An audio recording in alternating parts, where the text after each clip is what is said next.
ভেনেজুয়েলার প্রেসিডেন্টকে ধরিয়ে দিতে ট্রাম্প প্রশাসনের $5 কোটি পুরস্কার ঘোষণা, ক্যারিবীয় সাগরে একের পর এক অভিযান ও মার্কিন রণতরী মোতায়েনের মতো সিদ্ধান্ত এখনও টলাতে পারেনি নিকোলাস মাদুরোর সাম্রাজ্য।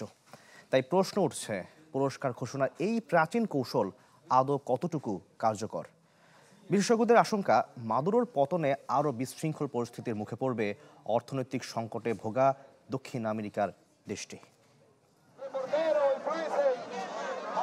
যুক্তরাষ্ট্র ভেনেজুয়েলার রেশারেশি কয়েক দশকের পুরনো হলেও সম্প্রতি মাদক পাচার রোধে একের পর এক অভিযান ও ক্যারিবীয় সাগরে মার্কিন রণতরী মোতায়েন ঘিরে নাজুক পর্যায়ে পৌঁছেছে দুই দেশের কূটনৈতিক সম্পর্ক।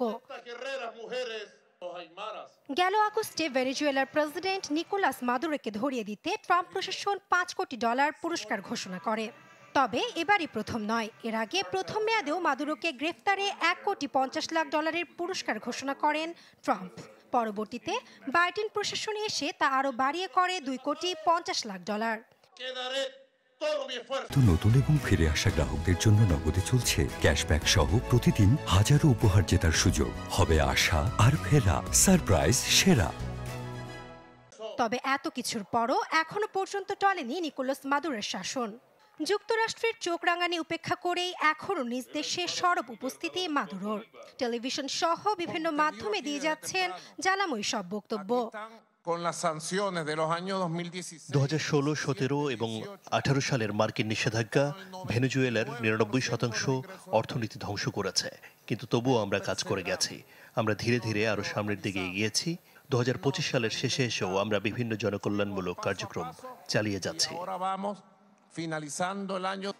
বিদেশি শত্রুদের ধরিয়ে দিতে পুরস্কার ঘোষণার কৌশল যুক্তরাষ্ট্রের জন্য নতুন না হলেও তাতে ভিন দেশের সরকার আদৌ পরিবর্তন সম্ভব কিনা তা নিয়ে প্রশ্ন তুলেছেন বিশেষজ্ঞরা। 1989 সালে পানামার সামরিক স্বৈরশাসক ম্যানুয়েল নরিয়েগোর মাথার জন্য $10 লাখ পুরস্কার ঘোষণা করে যুক্তরাষ্ট্র। তবে মার্কিন বাহিনীর পানামা আক্রমণের আগ পর্যন্ত তাকে আটক করা যায়নি। এমনকি 2003 সালে সাদ্দাম হোসেনের নামে $2.50 লাখ পুরস্কার ঘোষণাতেও কার্যত কোনো লাভ হয়নি। তবে সাদ্দামের পুত্রদের অবস্থান শনাক্তের ক্ষেত্রে কিছুটা ভূমিকা রেখেছিল এ পুরস্কার। এদিকে বিশেষজ্ঞদের আশঙ্কা, মাদুরোকে ধরিয়ে দিতে পুরস্কারের কৌশল হিতে বিপরীত পরিস্থিতির সৃষ্টি করতে পারে। এ বিষয়ে জর্জ ওয়াশিংটন বিশ্ববিদ্যালয়ের রাষ্ট্রবিজ্ঞান বিভাগের অধ্যাপক অ্যালেক্স জাউন্সের সতর্কতা, মার্কিন পুরস্কার ভেনেজুয়েলাকে আরও বেশি অস্থিতিশীল করে তুলবে। এমনকি দেশটির সরকারের আকস্মিক পতনে যে ক্ষমতার শূন্যতা তৈরি হবে, তাতে আরও নৈরাজ্য সৃষ্টির শঙ্কা রয়েছে। এমনিতেই চরম অর্থনৈতিক সংকটে দিন পার করছে ভেনেজুয়েলার জনগণ। রাজনৈতিক দমনপীড়ন ও আকাশ ছোঁয়া মুদ্রাস্ফীতিতে ব্যাহত হচ্ছে স্বাভাবিক জনজীবন।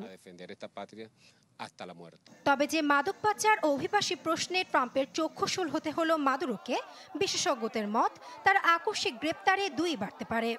সরকারের পালাবদলে নৈরাজ্য সৃষ্টি হলে বাড়তে পারে যুক্তরাষ্ট্রগামী ভেনেজুয়েলান অভিবাসন প্রত্যাশীদের ঢল। সেই সঙ্গে অরাজকতার সুযোগ কাজে লাগিয়ে বাড়তে পারে মাদক চোরাচালানকারী, সন্ত্রাসী ও বিদ্রোহী গোষ্ঠীর তৎপরতা। নাসরিন নদী, চ্যানেল 24।